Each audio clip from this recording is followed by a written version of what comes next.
Olá, boa tarde, seja muito bem-vindo. Nós estamos ao vivo, agora são 15 horas e 30 minutos pontualmente, pelo horário de Brasília. Eu sou o Kleber Werneck e a partir de agora você confere comigo as principais notícias nesta edição da tarde do Redação Hit.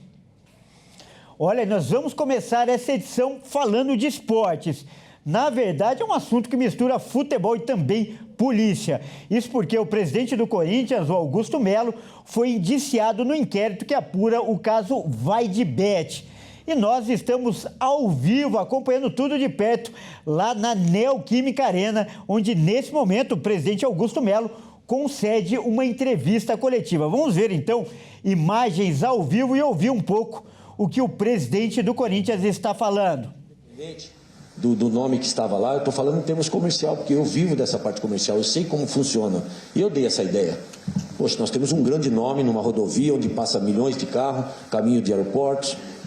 Poxa, ali dá um bom número de rights. Eu que tive essa ideia e estou trabalhando já incansavelmente para isso. Então todas as minhas promessas estão sendo cumpridas, todas. E outra, quando você faz uma promessa, é num mandato, é numa gestão. Tem mais tempo, eu tenho 1 ano e meio ainda. Por isso que eles não querem deixar eu terminar meu mandato. Sabe por quê? Porque eu estou terminando com contratos ruins do Corinthians por bons para o Corinthians. Contratos que não traziam R$1 de receita para o Corinthians e hoje traz milhões de receita para o Corinthians. Tá, então as palavras do presidente Augusto Melo e os nossos repórteres, o Fernando Jesus e o Caio Veríssimo, estão lá acompanhando tudo de perto e vão voltar ainda nessa edição falando mais sobre esse caso. Olha só, a Receita Federal liberou hoje a consulta ao primeiro lote de restituição do imposto de renda. Mais de 6 milhões de contribuintes serão contemplados. Veja agora os detalhes. A Receita Federal abriu hoje a consulta ao primeiro lote de restituições do imposto de renda. Os pagamentos começam a ser feitos a partir do dia 30 de maio, mesmo dia em que se encerra o prazo de entrega das declarações. No total, são 11 bilhões de reais para mais de 6 milhões de contribuintes. Inclusive, esse é o maior valor já pago pela Receita Federal em um único lote de restituição do IRPF na história. O lote também inclui restituições residuais de exercícios anteriores. E desse valor, 8 bilhões de reais serão destinados aos grupos prioritários, que são os idosos acima de 80 anos, os contribuintes entre 60 e 79 anos, contribuintes com deficiência física ou mental, os contribuintes que atuam como professores e os contribuintes que utilizaram a declaração pré-preenchida e optaram receber a restituição via Pix. Os pagamentos das restituições serão feitos em 5 lotes. O primeiro lote no dia 30 de maio, o segundo lote no dia 30 de junho, o terceiro lote em 31 de julho, o quarto lote no dia 29 de agosto e o quinto e último lote no dia 30 de setembro. A consulta deve ser feita no site da Receita Federal, que é o www.gov.br/receitafederal/pt-br. E para quem não entregou a declaração, fica um alerta. A multa pode chegar a 20% do imposto devido para quem não entregar a declaração. Cerca de 19 milhões de contribuintes ainda não enviaram. E olha só, o INSS foi condenado a pagar uma indenização por danos morais para uma aposentada que teve descontos indevidos no benefício dela. E o governo teme agora um efeito cascata dessa decisão. O Tribunal Regional Federal da 6ª Região, em Belo Horizonte, condenou o INSS a indenizar uma aposentada em R$8 mil por danos morais devido a descontos não autorizados. A decisão acendeu um alerta na equipe econômica do governo pela possibilidade do precedente que pode ser seguido pelos 1,8 milhões de segurados que fizeram a contestação dos descontos associativos. Se caso os mesmos R$8 mil de danos morais fossem devidos a cada segurado prejudicado, o rombo no INSS seria de mais de 14 bilhões de reais. No caso específico da aposentada, o desconto era devido a um empréstimo consignado que não havia sido autorizado por ela. O TRF entendeu que o INSS falhou em cumprir o seu dever de fiscalização. Na avaliação de técnicos do INSS e de fontes da equipe econômica, se foi definido que a entidade tinha a responsabilidade de fiscalizar contratos não autorizados de empréstimo, a mesma lógica poderia ser aplicada a contribuições associativas não autorizadas.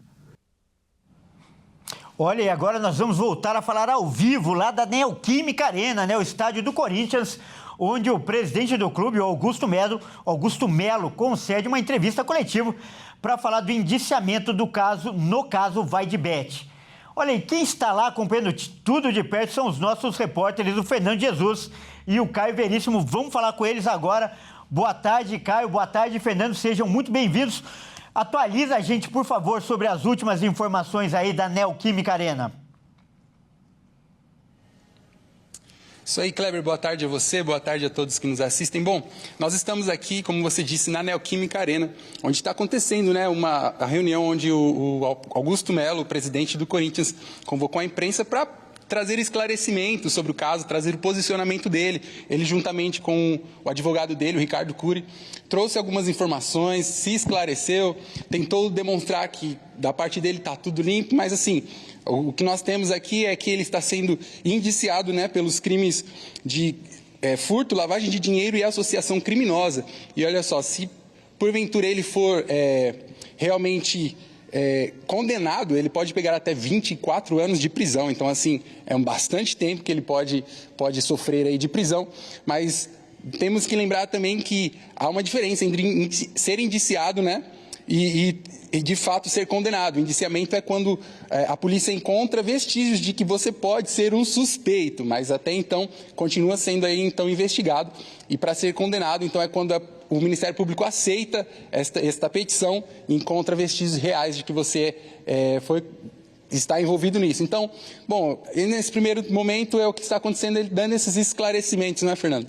Exatamente. E um detalhe muito importante que a gente apurou aqui os dados, caso o presidente Augusto Melo realmente seja condenado e pegue essa pena de 24 anos, ele será o primeiro presidente da história atuando no cargo a ser preso. A gente teve outros casos aí, até mesmo na própria CBF, onde presidentes foram presos anos depois de deixar este cargo. E as coisas aqui estão bem afloradas, né, Caio? O pessoal lá na sala de imprensa tá nervoso com o Augusto também tá bem bravo, dando aí o seu ponto de vista. A gente separou um trecho dessa coletiva, vamos ver. Muito tranquilo, Pedro, muito tranquilo mesmo, porque minha vida é uma vida muito transparente, honesta, como eu falei. Tenho uma vida familiar maravilhosa, sou um cara muito família, não tenho vícios. Desde o dia que eu me dediquei ao Corinthians a ser candidato, eu venho trabalhando incansavelmente pelo Corinthians. Sou corintiano, cara. Duvido que tenha alguém lá dentro, pode ter igual a mim, mas mais corintiano que eu não tem, ainda mais ali não tem, cara, ali são poucos que tem. Tem aqui para fora, ali dentro é difícil, tem muitos ali igual a nós, mas isso não passa pela minha cabeça, hipótese nenhuma, renunciar, mesmo porque eu não devo nada, ao contrário, durante esse 1 ano e meio eu venho dedicando a minha vida ao Corinthians, e a grande prova está aí, esse foi um grande contrato. Se teve algum problema, a justiça vai deixar claro isso mais para frente. Agora, o outro grande contrato também foi com a TV, um bi 150, podendo chegar a um bi 250, como teve o meião, 1 milhão e 400 mil reais. É da mesma forma que o contrato é feito, da mesma forma. E nunca teve problema em nenhum outro. E olha, Kleber, outro detalhe muito importante é a relação dos jogadores, que não tem nada a ver com essa crise política, né, Caio? O dirigente de futebol, inclusive, Fabinho Soldado, tem a importante missão de tranquilizar os jogadores para eles continuarem atuando da forma que vem, jogando nos principais campeonatos. Então, a principal missão agora é separar o futebol da crise política, né, Caio? Exatamente, esse é o papel dele agora, de tentar tranquilizar os jogadores, né? Mas, bom, vamos mudar rapidamente de assunto agora, vamos falar aí do Santos, porque, bom, ontem o Santos jogou, né, pela Copa do Brasil, nós tivemos aí o fechamento das últimas vagas para as oitavas de final da Copa do Brasil, o Santos, infelizmente, não passou, e agora a dúvida é que fica, Neymar continua no Santos ou não? A grande questão é essa, afinal, Ele é o principal craque do time, é a principal estrela, é o camisa 10 do Santos.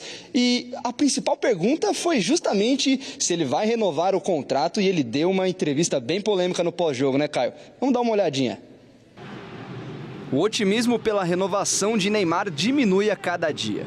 E a eliminação da Copa do Brasil pode fazer o camisa 10 repensar sobre a sua carreira no Peixe. O Santos perdeu nos pênaltis contra o CRB e foi eliminado precocemente na terceira fase da competição.